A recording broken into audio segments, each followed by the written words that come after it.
जाने माने गुजराती हास्य कलाकार साईराम दवे का कार्यक्रम भगवान बिरसा मुंडा जी की 150वीं जन्म जयंती को मनाते हुए नर्मदा में आयोजित करवाया गया था।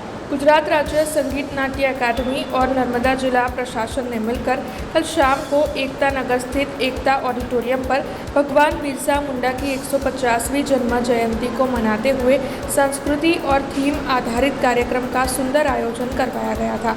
इस दौरान जाने माने हास्य कलाकार और लोक साहित्यकार साईराम दवे की प्रस्तुतियां भी सभी ने देखी थी। आपको बता दें कि सरदार वल्लभ भाई पटेल की विश्व की सबसे ऊंची प्रतिमा स्टैच्यू ऑफ यूनिटी के सानिध्य में ये कार्यक्रम आयोजित हुआ था, जिस दौरान गुजरात का आदिवासी समुदाय बड़ी तादाद में मौजूद रहा था।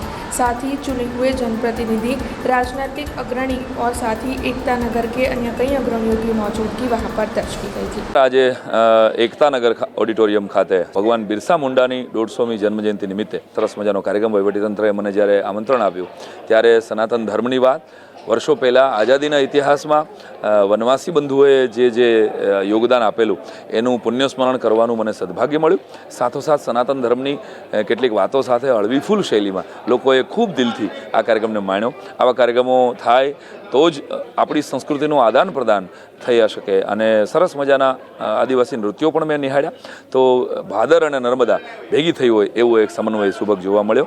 સરદાર વલ્લભભાઈએ દેશને એકત્રીકરણ કર્યું, 562 જેટલા રજવાડાઓને ભેગા કર્યા, લોહીનું એક પણ ટીપું પાડ્યા વગર આખા વિશ્વની અંદર કોઈએ આવી રીતે રાજ ભેગું કર્યું હોય એવો એકમાત્ર વ્યક્તિત્વ છે। આ તબક્કે જેણે રાજ આપ્યા એ રાજાઓના પણ હું પુણ્યસ્મરણ કરીશ અને સાથોસાથ વલ્લભભાઈમાંથી મને શીખવા મળે મને ને તમને તો એ છે સાદગી।